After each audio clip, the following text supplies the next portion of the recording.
Alô, som.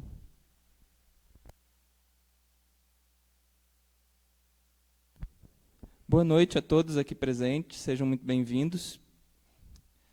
Nós estamos aqui hoje fazendo essa mesa de debates em memória aos 50 anos do ocorrido do atentado terrorista contra o governo Allende em 11 de setembro de 1973, que derrubou o governo democraticamente eleito da Unidade Popular no Chile, dando início a uma ditadura brutal pelas seguintes décadas, né? Aqui nós temos, presente na mesa, nosso querido Manuel José Speck Almeida, que era militante do Partido Socialista Chileno, na época do golpe, o mesmo partido do Allende, e Orlando, que era marinheiro na época, e era marinheiro constitucionalista, né, que resistiu ao golpe junto a diversos outros militares. E também temos o nosso querido professor Pedro Jorge, que vai ajudar a abordar o tema com sua expertise acadêmica. E esperamos que esse evento agregue a vocês, que estão aqui presentes, algum conhecimento histórico sobre uma experiência que aconteceu aqui do lado, no Chile, né, e que tem muito a ver com o nosso contexto aqui, por sermos também um país latino-americano. Não é exatamente o mesmo contexto, mas eu acredito que o conhecimento histórico pode ajudar a nós construirmos aqui o nosso fazer político, né? Precisamos aprender com o passado, precisamos entender o presente, certo? E o contexto em qual a gente vive. Passando agora a palavra para o professor Pedro Jorge.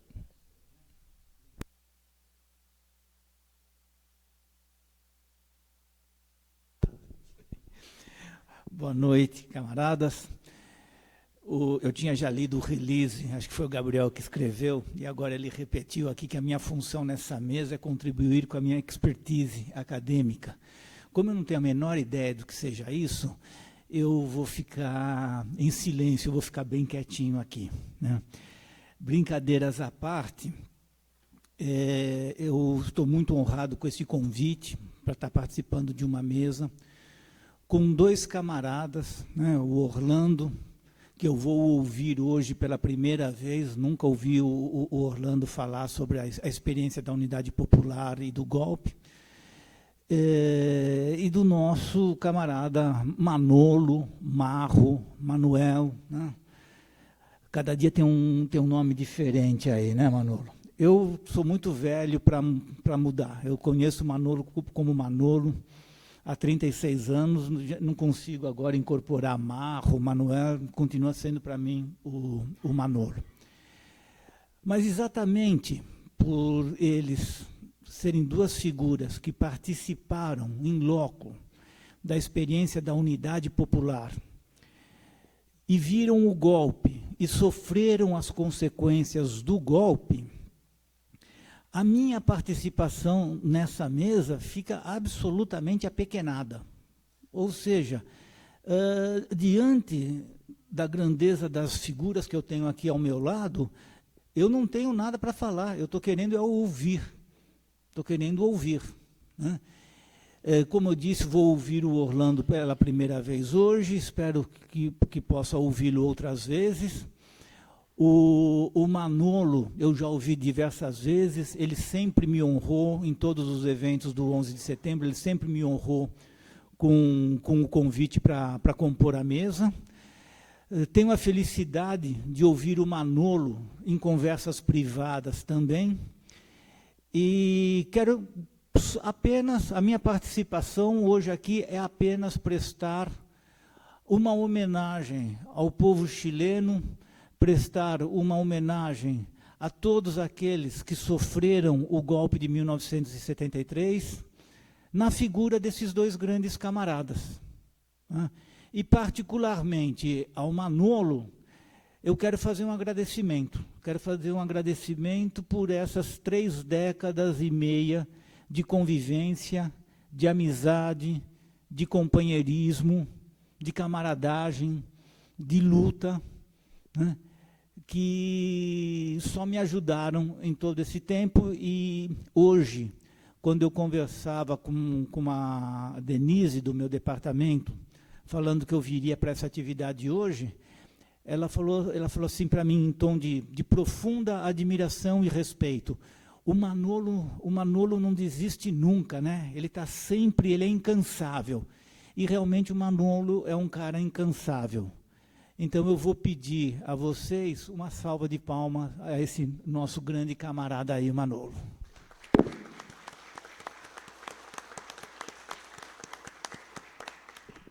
Aproveito também para recumprimentar o Gabriel, porque ele tocou esse negócio aqui, né? Já recumprimentar, porque eu já o cumprimentei hoje, e a minha participação daqui para frente é ouvir. Beleza, muito obrigado. Boa noite, obrigado pelo convite. Meu nome é José Orlando Díaz, chileno, morando aqui em Maringá, agora Paraná, Brasil. Vou contar um breve relato de minha história como marino antigolpista. Bom, quando foi eleito o presidente do Chile, Salvador Allende, democraticamente pela voto popular, en Estados Unidos, na Casa Branca, esa misma hora, ese mismo día, accionaron las alarmas vermelhas. Ahí o presidente Richard Nixon, su secretario Henry Kissinger y o director da CIA, esa misma hora tramaron o golpe militar y no querían que Salvador Allende continuase. Está todo documentado, está todo probado, y ellos no querían porque o programa del presidente Salvador Allende como prioridad era nacionalizar las minas de cobre. ¿Se imaginan vocês o cobre tan valioso que o Chile só con o cobre se mantiene? O salário do Chile é o cobre. Então, se imaginem a quantidade de milhões de dólares que Estados Unidos não recaudava e dava, segundo alguns jornais, 10% de toda essa utilidade. E isso é o que eles achavam, declaravam que era a quantidade de dólares que eles ganhavam. E outra coisa também, eles não queriam que o governo de Salvador Allende fosse um exemplo, se dava certo, para toda a América, para América Latina, Sudamérica, que eles chamam aqui. Então, aí eles tinham um agente, um homem muito rico, Agustín Edwards. Eu não sei se está morto, está vivo ainda. Mas um homem muito poderoso, dono do jornal O Mercúrio, edifícios, e era agente da CIA. Então, foi encomendado para ele fazer derrocamento do presidente Salvador Allende. E aí a oligarquia chilena se juntou com a oficialidade das Forças Armadas. Eu não vou falar que todas as Forças Armadas eram golpistas, mas eu diria que 5% era constitucionalista. É tanto que quando já começaram a chequear quem era simpatizante da Unidade Popular dentro das Forças Armadas, eles mesmos começaram a hostigar e muita gente foi presa, outros pediram exoneração e outros foram presos e torturados com qualquer motivo. Eles faziam isso para provocar e dar a entender à opinião pública que havia gente que sediciosa dentro das Forças Armadas, mas na verdade quem eram os sediciosos eram os golpistas. Então, Agora eu passando a Marinha do Chile, na qual eu era um marinheiro já com 8 anos dentro da Marinha, estava num patrulheiro, mas ao discurso da oficialidade, quando começou digamos, a campanha de derrocar ao presidente, então eles começaram reunião em todas as repartições da Marinha do Chile, do norte ao sul, e o discurso era a mesma coisa, era que o governo da Unidade Popular estava fazendo uma reforma agrária, que não iria dar certo, que os trabalhadores agrícolas não iriam a trabalhar, iria faltar produto na mesa do povo, que a gente também assim que queria muito fazer era a educação pública, gratuita e de qualidade. E a oligarquia não queria, falava que não iria dar certo. A mesma coisa a educação. E aí começaram a fazer discursos, fazer palestras, e essa coisa se foi acentuando até chegar em 1973, no começo de maio, mais ou menos, a coisa já começou a ferver. E nós, marinos, que éramos a tropa, sua oficialidade, nós começamos a inquietar e éramos simpatizantes desse governo, porque a maioria de nós que éramos suboficiales, nossos pais eram obreros, carpinteiros, pescador, campesino. Eu mesmo, meu pai era carpinteiro da construção e não tinha condições econômicas para nós ter uma educação secundária, menos universitária, nem sonhávamos. E com Salvador Allende as coisas iriam a cambiar. Aí o poder econômico não queria, porque aí entraria muito a disputar uma vaga na universidade. Então, aí eles de todo jeito queriam que nós se completara os 5 anos do governo da Unidade Popular. Nessa época, eu andava num patrulheiro, éramos poucas pessoas, mas dentro da tropa, eu conversava com 2 ou 3 amigos que tínhamos o mesmo pensamento, que por que poderíamos nós apoiar o golpe se nós havíamos jurado. Toda vez que um membro das Forças Armadas entra nas escolas matrizes, faz um juramento. Faz o juramento, juro por Deus e por esta bandeira, servir fielmente a minha pátria, a minha bandeira, e respeitar a Constituição e as leis vigentes. Ou seja, apoiar o governo que foi eleito democraticamente. Então, mas os oficiais falavam que não era um golpe, que era um pronunciamento militar. É a mesma coisa, mas eles falavam que era um pronunciamento, que não era problema, e aí nas outras unidades das repartições da Marinha, eram mais marinheiros que estaban, digamos, con la misma opinión mía. na realidad, cuando nós fuimos presos, éramos un centenar más o menos de marinos, entre 19 a 25 años. Éramos todos profesionales, en mi caso era electricista, otros eran electrónicos, mecánicos, así.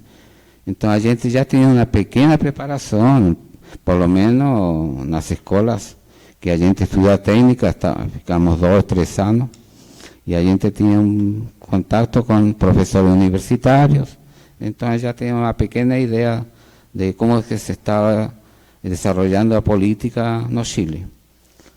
Mas, como volto a falar, quando chegou maio, junho, a coisa já ferviu. Aí os oficiais abertamente já se estavam coordenando para fazer esse golpe. Não tinha volta.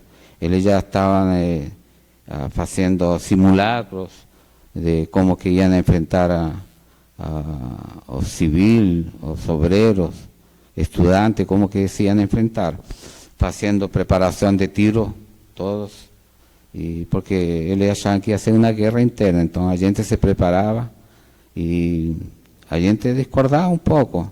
Aí eu estava, uma vez, falei para um oficial que isso não era o certo. Orlando, aqui, eu queria fazer uma condução, perguntar para que a gente comece falando um pouco sobre como foi o governo Allende para os trabalhadores do Chile, para depois a gente culminar falando sobre o golpe. Então, só vou terminar. Bom, aí quando começou julho, já começaram alguns colegas nossos a ser presos, porque antes, quando já estava a coisa fervendo, um grupo de camaradas nossos, que de outras unidades, nos falaram, porque a gente tinha comunicação, não abertamente, mas assim, em algum bar, em algum lugar.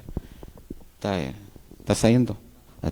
E aí eles foram presos. Al ser presos, eles eram torturados, porque eles falavam assim que, bajo tortura, eles queriam que declarasse quantas pessoas pensavam igual que ele, quais eram os políticos que estavam junto com nós. E eu fui preso em agosto, porque um colega meu foi torturado e lógico, indicou meu nome, que eu também fazia parte do grupo, e aí também fui preso, fui mandado a uma cárcel militar. Não sei se vocês sabem, no Chile, não sei se aqui também no Brasil, aqui é a mesma coisa, a justiça é justiça militar. Nós temos uma justiça militar, temos um juiz militar, esse juiz, ele investiga e condena. Então, aí eu estive preso nessa cárcel, eu acho que uma semana, porque a gente perde a noção do tempo. Já no momento que eles te conduzem para a cárcel, já começam os golpes. Golpe no estômago. Hasta hoje eu sinto raiva, impotência, sem fazer nada, chega um indivíduo, te dá um golpe no estômago, te deixa sem respirar, meu Deus do céu. E isso acho que é para cobardar, para dar medo, não sei, deve ser política da inteligência militar, que ele chama. E depois, dentro da prisão, não era uma prisão, era uma jaula de ferro praticamente.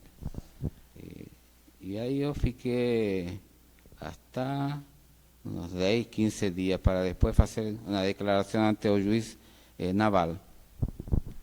Mas nessa época que eu estava incomunicado, se escutava muito tiro, e aí chegava carcereiros, não sei quem que era, fazendo uma tortura psicológica, porque falavam para mim, você escutou uns tiros? Sim, eles foram fuzilados, logo vocês vão ser fuzilados. Imagina, como que a cabeça chega a 1000. aí você começa a rezar, a dar frio, começa a lembrar da família, que eu não sabia se minha família sabia ou não que eu estava preso. Então, aí você começa a se ver em uma situação que, Deus me livre, não tem palavra. E às vezes também eles falam, cuidado, que eles vão deixar livre para você fugir, e aí eles te vão a disparar pelas costas. Então, aí não já o que fazer. Mas graças a Deus, aí eu depois fui exonerado em novembro, para terminar em novembro. E daí eu fui para minha casa, em uma ilha que é no sul do Chile. Fiquei uns 2 anos, mas não tinha condições, era perseguição, era em qualquer lugar que você estava. Eu estudei a secundária num liceu de Porto Montt, então trabalhava em uma indústria e de noite iba a estudar à noite. Mas eles me seguiam por todo lado. Se eu estava conversando com algum amigo, algum companheiro do liceu, eles também, às vezes, todo polícia civil, iban lá a investigar meu amigo que a gente havia falado, a veces hasta levaban para a delegacia preso.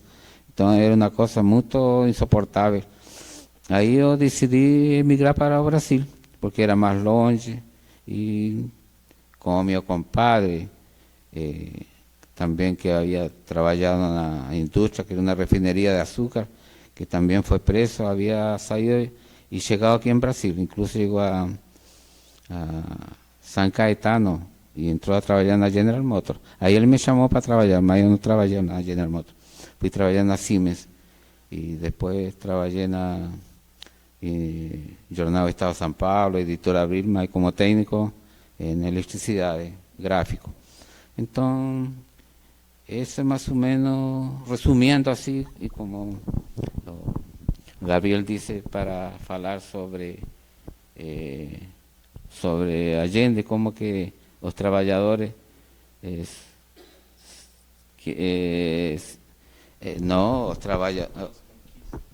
sí,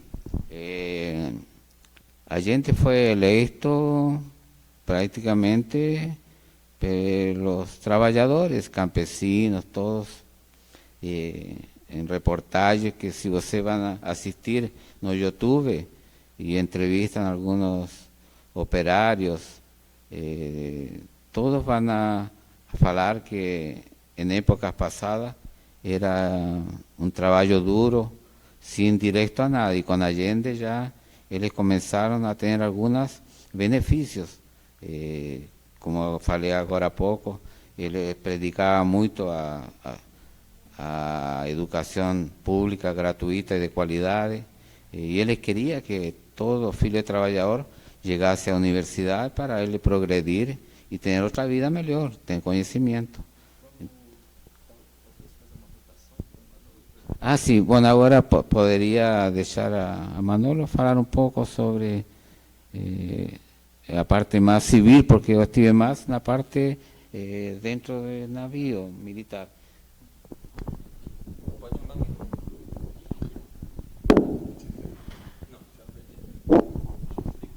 Boa noite a todos. Está me ouvindo?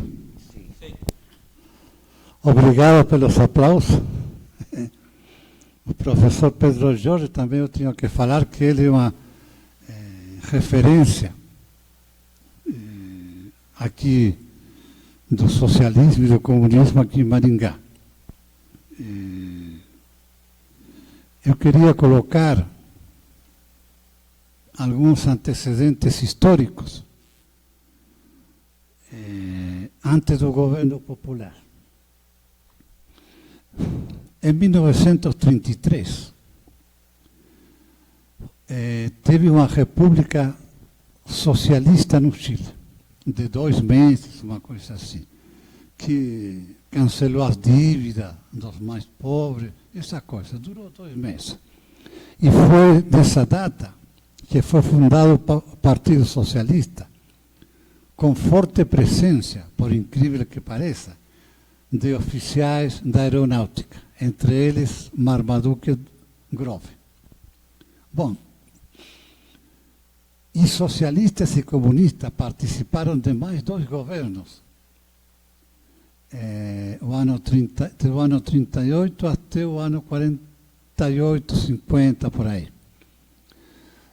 Ou seja, a presença de socialistas e comunistas na estrutura do Estado burguês chileno é uma coisa que se remonta ao ano 30, 35, por aí, 33.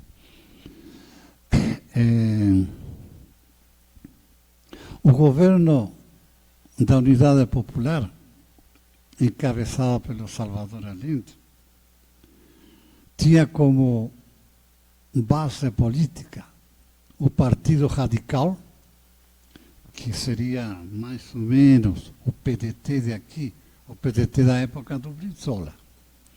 O MAPO, Movimento de Ação Popular Unificado, a esquerda cristã, o Partido Socialista e o Partido Comunista. E outras forças menores de alguns partidos regionais, mas não muito importantes. Eu vou colocar as 3 táticas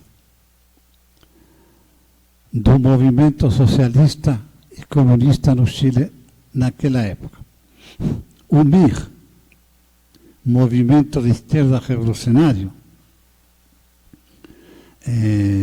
tinha como princípios a organização do proletariado rapidamente, a criação de conselhos e a construção de umas forças armadas populares. Eles tinham na CUT 2% dos trabalhadores filiados à CUT eram do MIR. Central Única dos Trabalhadores, né? Central Única dos Trabalhadores, né? Central Única dos Trabalhadores, fundada no ano 48, 50, no Chile, do século passado. Aí você tinha a tática do Partido Comunista, que era da linha soviética, que tinha como proposta, e era a proposta em geral da Unidade Popular, estatizar as grandes minas, as médias também, o complexo têxtil, a indústria química, a indústria do petróleo, o comércio exterior, os bancos. E isso se conseguiu, menos os bancos não foram, não conseguiram ser estatizados. O Partido Comunista tinha como proposta ir avançando, ocupando lugares aos poucos dentro do Estado burguês. Quando Allende ganhou, nós tínhamos o executivo. O legislativo estava nas mãos da burguesia e o legislativo também. Aí tínhamos a proposta do Partido Socialista. O Partido Socialista estava dividido em 2 frentes. 20, 25% mais ou menos estavam com Allende e o Partido Comunista, a mesma tática. A esquerda do Partido Socialista tinha como proposta se preparar para a ruptura. Mas essa ruptura ninguém sabia o que era. Se especulava que seria o auge da luta de classe, a crise do Estado burguês e a toma do poder, mas não estava claro também. Essa proposta do Partido Socialista foi ficando claro a partir do momento de que Carlos Altamirano foi eleito secretário-geral do Partido Socialista.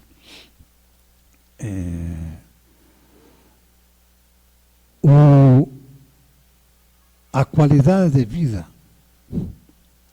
dos operários dentro da Unidade Popular foi muito boa.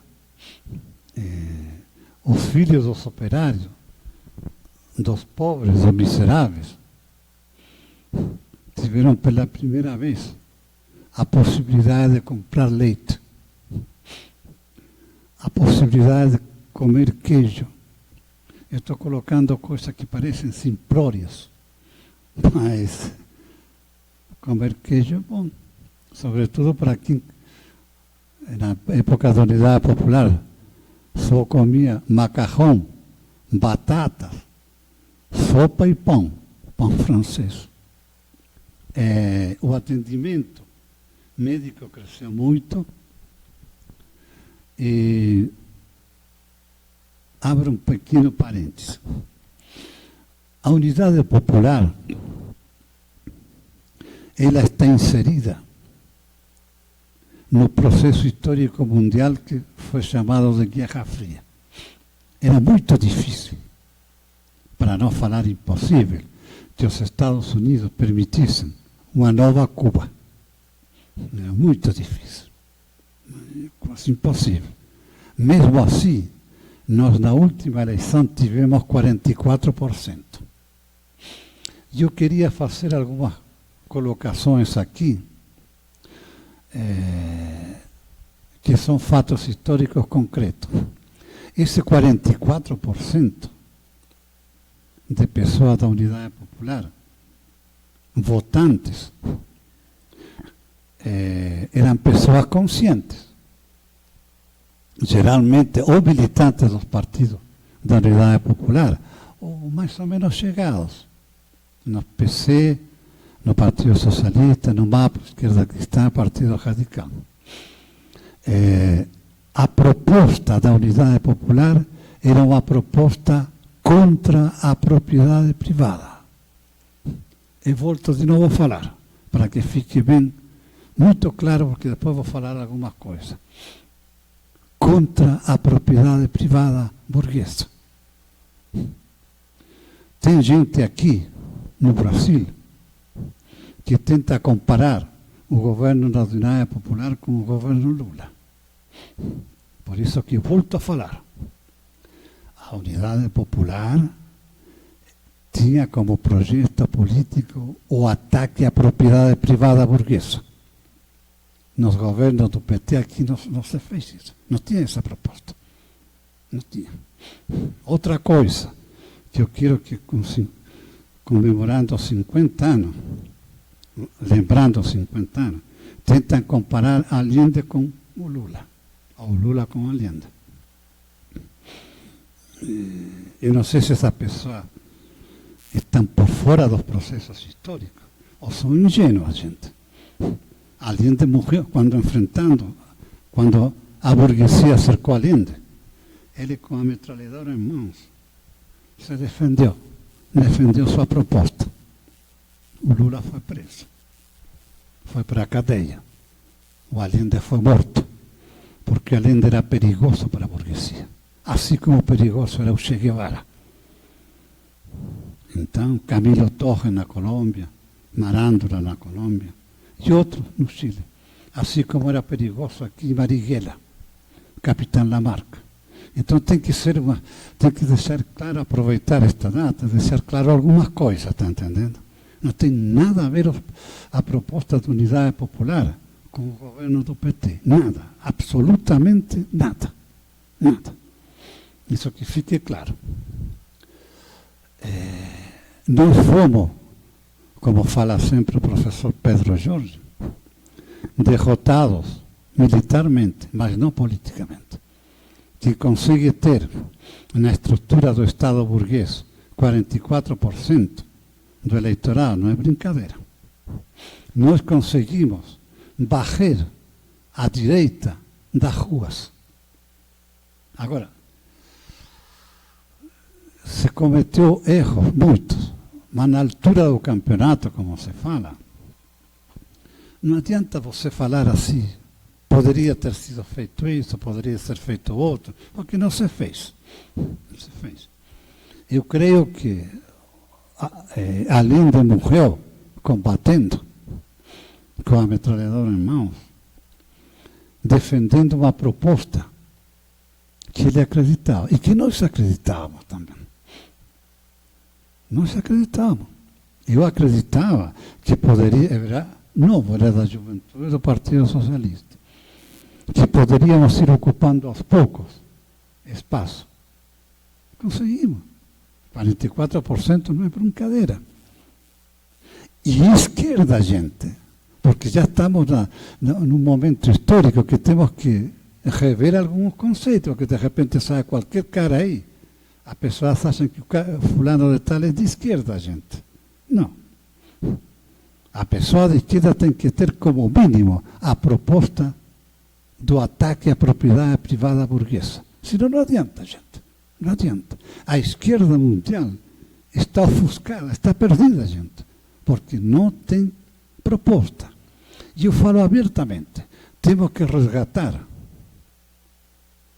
Marx, Engels, Lenin, temos que resgatar. Senão não dá. O resultado está aí. O Lula foi eleito praticamente no minuto 45. E já está governando como o Bolsonaro da vida. O governo popular do Chile não fez isso. Nunca. Se dialogava com setores da burguesia mais liberal, mais liberal no sentido político, mas jamais ocuparam cargos no governo popular.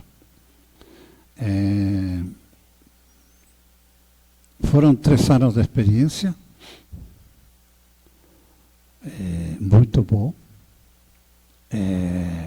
Creio que é uma experiência histórica que a gente tem que sempre estar estudando, não só a experiência chilena. Aqui não se estuda o golpe de Estado, não se estuda o governo de Juscelino Kubitschek, de João Goulart. A Revolução Russa temos que estudar. Se a gente não tiver conhecimento histórico, não temos nada, gente. Não temos proposta. O que vamos falar? Porque aqui se fala, porque fulano é tal, ajuda aos pobres. Mas não se trata de ajudar os pobres. Se trata de se colocar contra o mundo burguês. Obrigado.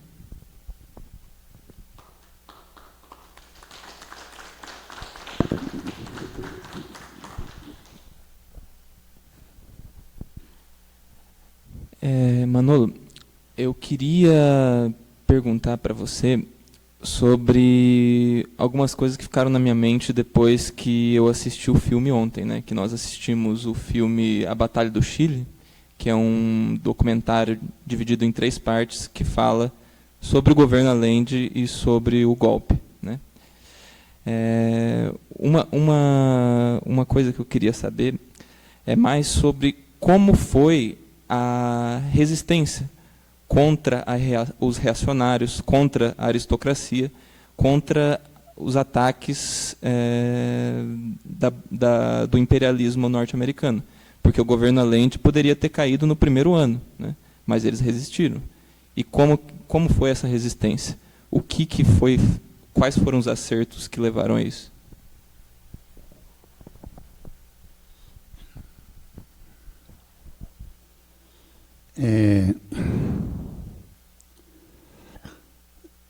O governo da Unidade Popular tinha um capital político, simbólico, se você quiser, porque ele foi eleito. Então, a burguesia imperialista americana, comandada pelo Kissinger e pelo Nixon, não podia chegar e atacar. Não podia. E a gente, Allende, tinha boas relações com a social-democracia mais à esquerda da Europa. Naquela época, Mitterrand, na França, Olaf Palme, na Suécia, eu não lembro quem na Finlândia, e tínhamos bom relacionamento com o Peru, que tinha um governo militar, entre aspas, assim, meio progressista, segundo a linguagem. Então, a gente tinha esse capital político para enfrentar o imperialismo. Mas nós tínhamos uma questão muito importante. Nós tínhamos costume de estar na rua, enfrentando os elementos da burguesia. Tínhamos. Então, a luta de classe no Chile se remonta assim, mais exacerbada aos anos 50, 52, 53, a CUT, enfim. Então, e tínhamos também as Forças Armadas chilenas, que estavam naquele momento do primeiro embate contra o imperialismo americano, dentro da Constituição, até esse momento. Agora, eu volto a falar uma coisa, Gabriel. Era muito difícil construir o socialismo num país como o Chile, cercado por governos hostis, Bolívia, militarismo, Argentina, porque o imperialismo americano não ia permitir de forma alguma outra Cuba. Não ia permitir. Então, os primeiros 2 anos foram de um embate em que a gente ganhava as batalhas contra o imperialismo americano. Mas eles estavam construindo bem devagar tudo. Qual que foi o lance? As Forças Armadas chilenas, grosso modo, no primeiro momento eram constitucionalistas, mas já no ano 69, elas tentaram parte do exército, que na época estava o governo democrata cristão Frei, de dar um golpe que foi camuflado como uma luta por melhores salários, aquelas conversas. Agora, o golpe de Estado no Chile foi decorrente desse embate contra o imperialismo americano. Era muito difícil, gente. Muito difícil. E no Chile também tinha, infelizmente, o que nós temos aqui, em dezenas de países do mundo. Numa democracia burguesa, os pobres votam nos ricos. E as pessoas mais politizadas votam no amigo. Ah, ele é gente boa. Ah, mas ele é de um partido da direita. Não, mas é gente boa. Isso é o quê?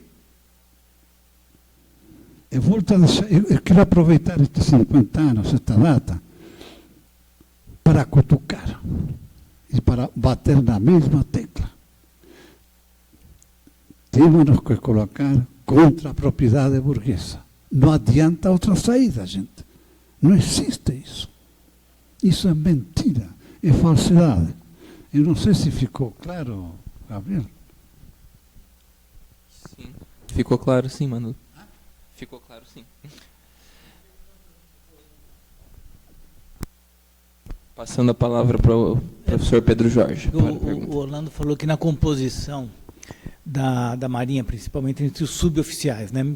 Acho que entre a alta oficialidade, a composição era outra classe, né? Mas você falou muito da existência de camponeses e mencionou também a reforma agrária. Quando a gente estuda o Chile, aparecem muito as lutas urbanas, mas as lutas rurais não aparecem, né? Você teria alguma informação sobre isso, o que estava acontecendo no campo, né? O que barrou a reforma agrária? Porque a reforma agrária não chegou a ser realizada, né? Bom, a pergunta é essa aí. Sí, a reforma agraria chegou a ser feita, pelo menos no sur do Chile, uma grande parte. Agora, os camponeses trabalhadores da madeira que estavam mais no interior, eles tinham assim um treinamento militar, e só que era meio assim camuflado. E esse que era o medo das Forças Armadas, esse contingente de trabalhadores rurais, porque estavam na cordilheira, eles ia ser mais difícil, e era toda a gente que estava conhecia o terreno. Então, por isso que demorou também para dar esse golpe militar, porque a inteligência militar fez um chequeo de como a classe, a suboficialidade estava preparada e se eram obedientes até certo ponto, porque aí eles começaram, e também tinha muitos oficiais constitucionalistas, então havia regimientos, había reparticiones que a veces un comandante era difícil, mas podría tener alguien que era constitucionalista y ya era difícil, ellos tenían que tener plena certeza para hacer ese golpe. Y también otra cosa que los marinos nunca oficial, porque en la Fuerza Armada tienen dos tipos de clases: oficiales que tienen derecho a reivindicar a voto, son deliberantes. Ahora, aparte de su oficialidad, tropa, él acha que tienen que ser obedientes y no tienen derecho a voto. Entonces, por eso también que es más fácil controlar, porque cualquier cosa le aplican, en mi caso, y fue primero incumplimiento militar y después fue sedición y motín. Y nada de eso se aplica porque no es verdadero. Y así que, y ellos no, porque ellos como tienen derecho a voto, les pueden hacer reunión y ahí ellos no son acusados de sedición ni incumplimientos militares. Entonces, más hablando sobre tu pregunta, en el sur de Chile por lo menos tenía bastante gente, incluso que fue hasta se preparaba en Cuba, mas todo eso en medio así es más una sordina, como que le llaman aquí. Entonces yo mismo conocí unos 2 o 3 amigos míos que fueron a Cuba a se preparar y después otros, ellos mismos sirvieron de instructores para los campesinos, para se organizar. Entonces, sí tenían un grupo fuerte, solo que ellos no estaban esperando la hora de defender sus tierras, las madereras que les trabajaban, pero que solo puedo hablar eso, que no sé mucha cosa, no sé si alguna cosa aprendió.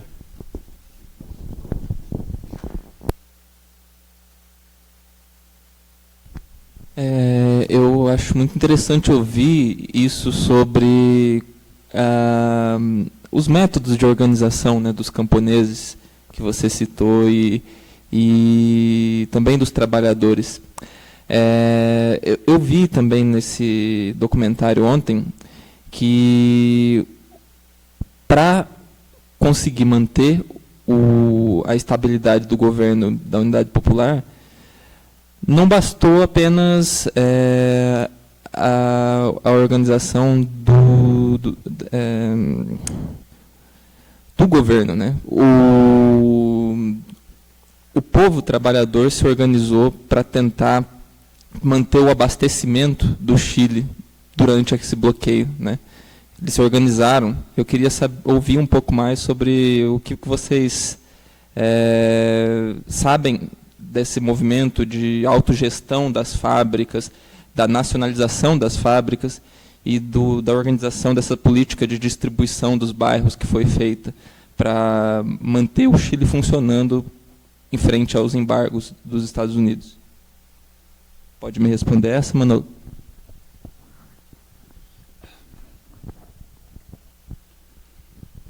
Bom, eu vou falar, como o Gabriel perguntou, eu assisti um fato que me deixou em outro planeta. Estávamos numa fábrica E a burguesia decretou greve de transporte. E os operários, eu não lembro do que era a fábrica, parece que fábrica de alguma coisa de plásticos, uma coisa assim. Então, estavam faltando peças. E eu vi, naquela época, eu tinha visto, pô, os operários construir as peças de reposição para as máquinas. Eu fiquei assim, sabe, meio. Aí, você imagina quando um grupo de operários constrói uma peça de reposição para a fábrica. Você se pergunta na hora, e o engenheiro como que fica? Você se pergunta na hora, e o cara que distribui as peças que vem de outra fábrica? Isso foi possível. E quando houve o controle da fábrica por parte dos operários, mais de 90% das fábricas começaram a ser controladas pelos operários. A burguesia chilena ficou apavorada, porque o mundo do trabalho, o mundo da produção das mercadorias, estava sendo controlado pelos operários. Mas teve outras pessoas que ficaram apavoradas também. Setores da Unidade Popular. Porque se os operários começam a controlar o mundo do trabalho, cada nós que somos os representantes dos operários perante o Estado burguês, ficaram apavorados. Esta questão, que não foi muito estudada, analisada, o controle da fábrica por parte dos operários, permitiu que Salvador Allende incluísse numa jogada política as Forças Armadas dentro do seu governo para obrigar a burguesia transportista a voltar ao trabalho. Mas ficaram apavorados. O Partido Comunista Chileno tinha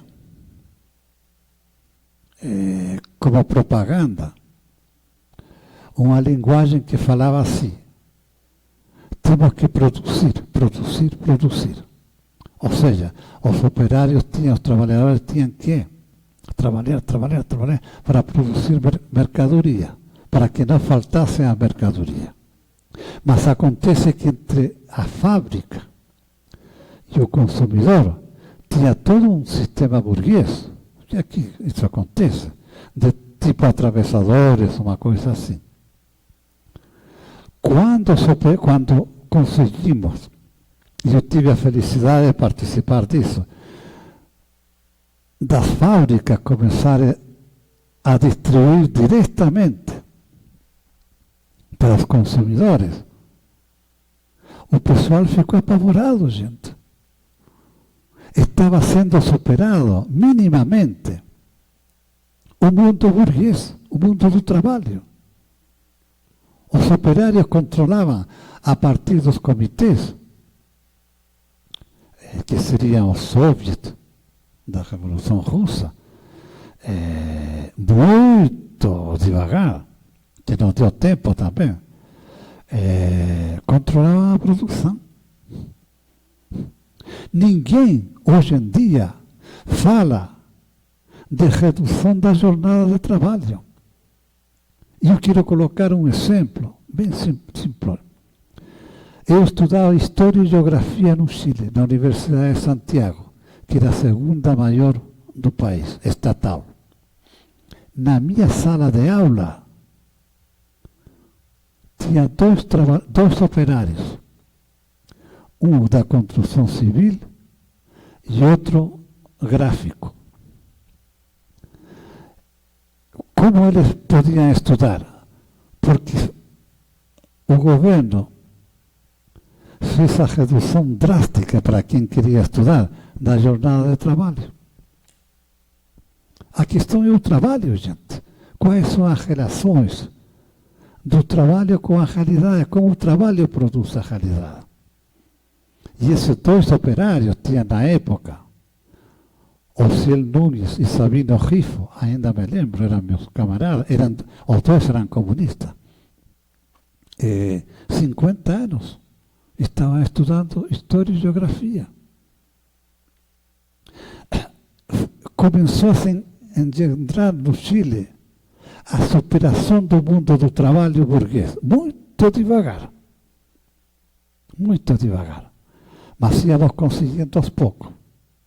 Gente, ainda me lembro quando os operários construíram essas peças, eles, sem os engenheiros, sem os técnicos. E daí, como que fica? Então, a experiência da unidade popular, a gente tem que ver essas particularidades também, que tem por aí alguns escritos, algumas coisas. E queria me referir também, bem rapidinho, que o Orlando tocou na reforma agrária. Teve um começo de reforma agrária com Jorge Alessandri, da direita, o ano 58, 60, depois a democracia cristã. E aí com Allende já se formaram cooperativas. E com a democracia cristã, Eduardo Frei também. Mas eu volto a colocar que o que estava em jogo não é só a questão política, é a questão como se organiza a vida para tentar superar o mundo burguês. Nós temos que superar o mundo burguês. E não adianta falar, esse é menos pior que o outro, que são bagatelas que não chega a lugar algum.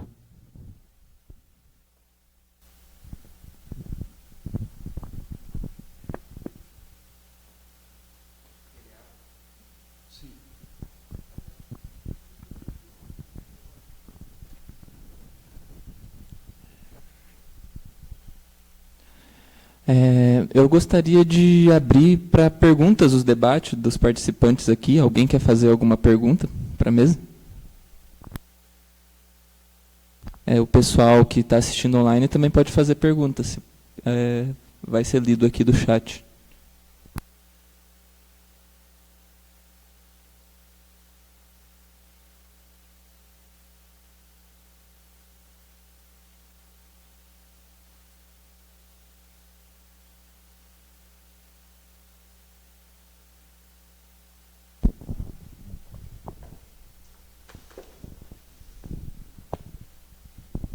Eu, como representante da juventude, vim perguntar. Estudante, né? Então, Nath, de repente. Boa noite a todos e todas. Aí eu cubro eles, né? Assim. Bem, boa noite a todos e a todas, a quem está nos acompanhando. Quero parabenizar pela apresentação e gostaria de questionar da experiência de vocês, o que se pode levar para os dias atuais, onde a gente vê um marasmo, tanto da nossa esquerda aqui no Brasil, quanto também da nossa própria juventude, que também é motivada em função do marasmo da esquerda.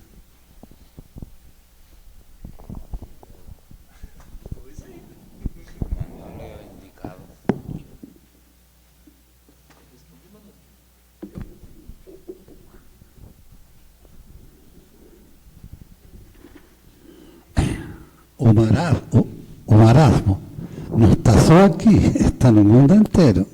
Mas tudo bem. Eu creio, e eu sempre lutei, desde que estou aqui no Brasil, e me posicionei, para criar uma frente de esquerda. Sempre me posicionei por aí.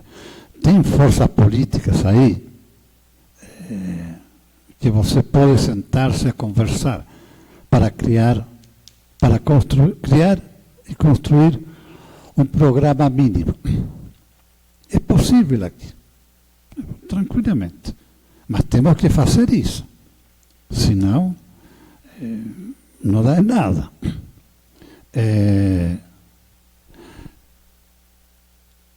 Deveríamos nos perguntar também o que é esquerda hoje em dia. Porque tem uma gritaria aí, uma linguagem, centro-direita, centro-esquerda, ultra-esquerda, e não sei, essas coisas que não chegam a lugar algum. Para mim existem dois partidos. O partido da burguesia e o partido dos assalariados, dos explorados. Aí você tem, dentro da burguesia, diferentes partidos que representam algumas áreas. A área agrária da burguesia, a área industrial, a área comercial, enfim. Mas os assalariados existem só assalariados, não existem diferenças assim. Eles são explorados e ganham um salário. E dá para conversar, gente. Você tem elementos bons. Aqui em Maringá você tem gente muito boa, gente capacitada politicamente. Tem. Mas temos que sentar a conversar. E não partir do pressuposto de que eu tenho a verdade. Aí não dá, gente. Se vamos sentar, tenho que conversar. A unidade popular foi construída, olha, Partido Radical, que era social-democrata. MAPO, que era mais à esquerda cristã também, socialistas e comunistas. A gente se sentou, conversou e se fez um programa comum. Existem. Mas se se parte do pressuposto de quando chegam as eleições, que, aliás, é uma instância do mundo burguês, você tem que travar a luta para que os trabalhadores, os assalariados, se organizem. Porque senão você vai ter a cretinice parlamentar. Cada 2 anos, 3 anos, eu vou votar no fulano e tal, porque outros da ultradireita. Aí não dá, gente. Então, nós temos capacidade de nos sentar, mas tem que ter condições para organizar os trabalhadores e com um programa socialista. E o programa socialista significa se colocar contra a burguesia. Não que esse fulano é melhor que o outro, é menos pior, senão não dá. Aí fica a critério de você, mas eu acho que dá para sentar-se a conversar, para fazer coisas mínimas juntos. E na época das eleições, cada um se vira, como se fazia no Chile. A experiência no Chile é muito interessante.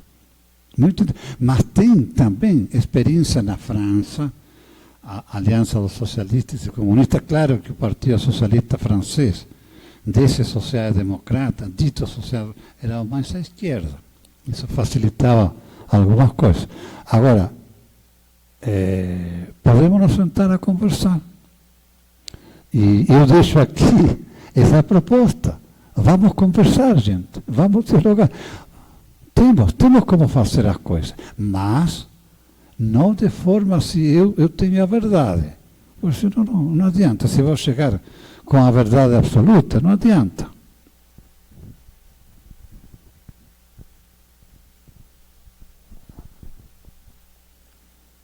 Mais alguma pergunta? Alguma coisa do chat? Mais alguém aqui quer fazer alguma pergunta?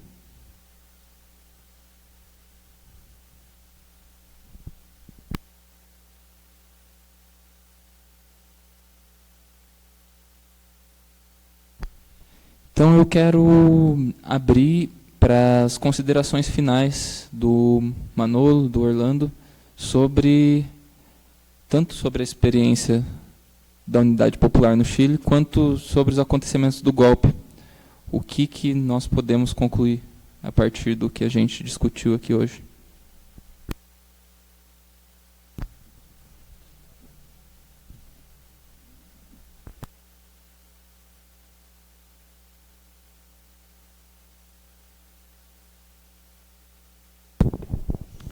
Bom, como estamos conmemorando 50 años, como estaba me diciendo un colega mío que está en Chile, son 50 años de injusticia, porque en mi caso y el caso en el caso de los marinos antigolpistas, nos fuimos exonerados y por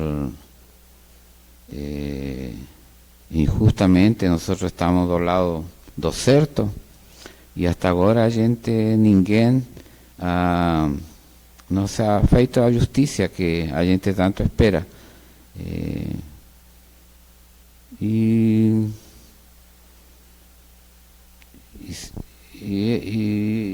estou agradecido pelo convite e muito obrigado los que están aquí, que nos escucharon, y eso es. Pues no se me ocurre más nada.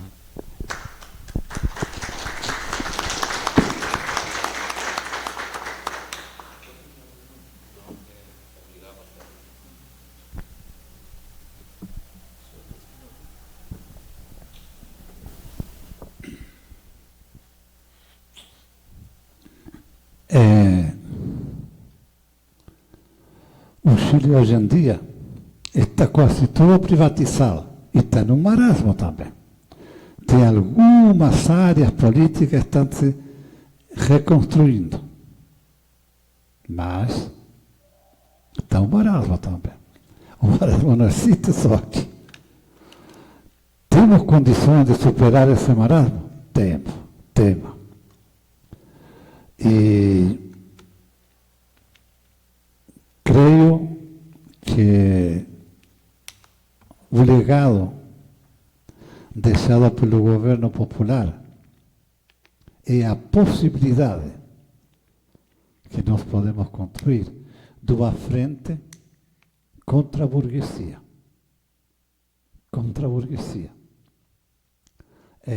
E não se iludir com as coisas.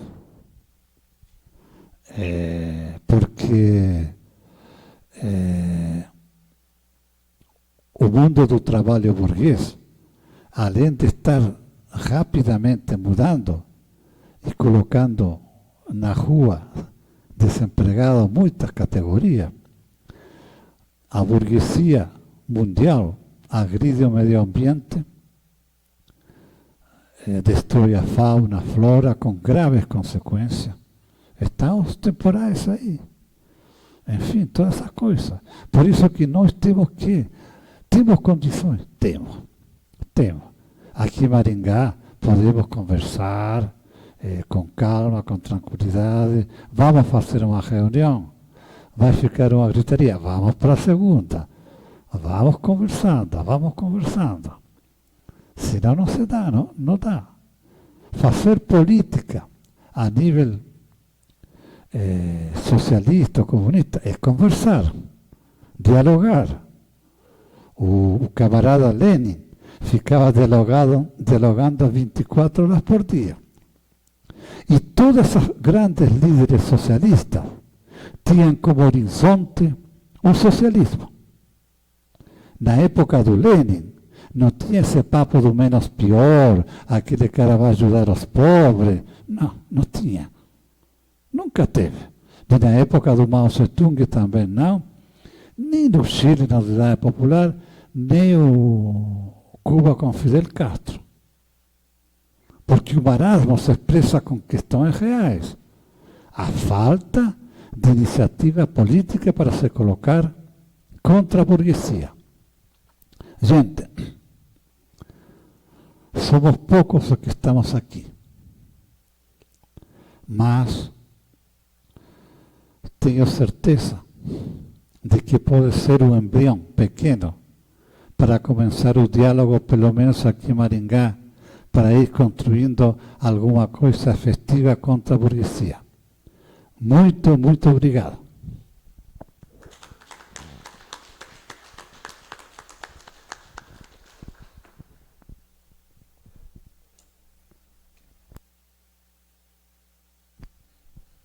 Quero muito agradecer a todos aqui presentes. Como o Manolo falou, somos poucos, mas a gente consegue construir alguma coisa no nosso espaço de trabalho, no nosso espaço de estudo. E nós temos que nos estruturar, gente. Tem muito mais gente como nós. O problema é que nós estamos desestruturados. E é concreto. A gente está caminhando, como o Manolo também falou, para a catástrofe climática. O capitalismo já esgotou o mundo. E ele vai esgotar ele até o fim. Ou nós fazemos alguma coisa, ou a extinção da raça humana está por aí. Não é só o sofrimento que amarga todo dia o proletariado desse país e desse mundo, sofrendo como já sofre há mais de 400 anos. É a extinção da nossa espécie. Então, temos que aprender, temos que estudar as experiências históricas do socialismo, temos que construir o socialismo do Brasil. É isso. Muito obrigado.